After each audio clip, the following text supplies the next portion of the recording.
came to cheese in like the most random way possible. A lot of people have similar paths because unless you're born into a cheese family in Europe or something, you don't like think, oh, I'm going to become a cheesemonger when I grow up.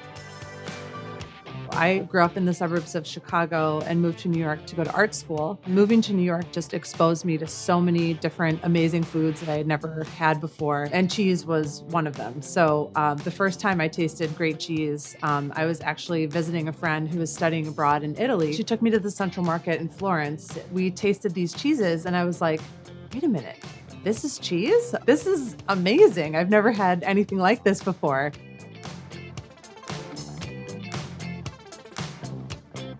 So I was like, okay, I want to have a cheese shop that's just cheese. I want to support American artisan cheesemakers.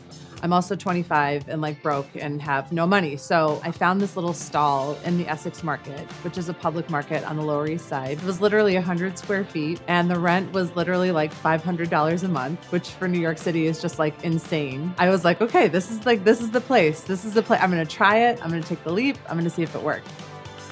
The nexus of cheese and wine is really like at the root of it, they're both very terroir-based agricultural products. They are a reflection of the people that make them and also the place where they're made. And they're both transformed through the magic of fermentation.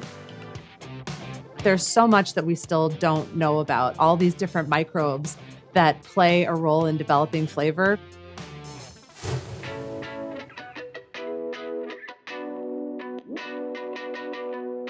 From the beginning to the middle to the end of a life cycle of a cheese or a wine. It's just amazing to pair those two things together.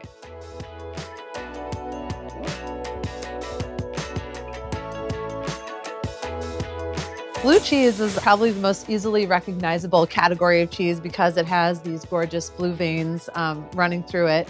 And so I feel like the question that I get asked the most is, well, how does the blue cheese get blue? Is the blue like injected into the cheese somehow, or how does it happen? The blue cheese becomes blue because of a mold that's introduced to the milk during the cheese making process.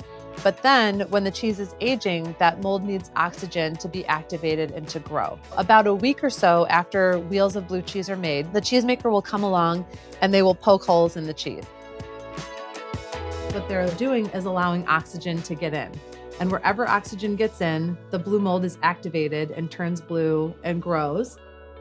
There are hundreds of different types of blue cheese. Gorgonzola, Roquefort, Stilton, there's Bailey Hazen blue, there are goat milk blues, sheep milk blues, cow milk blues.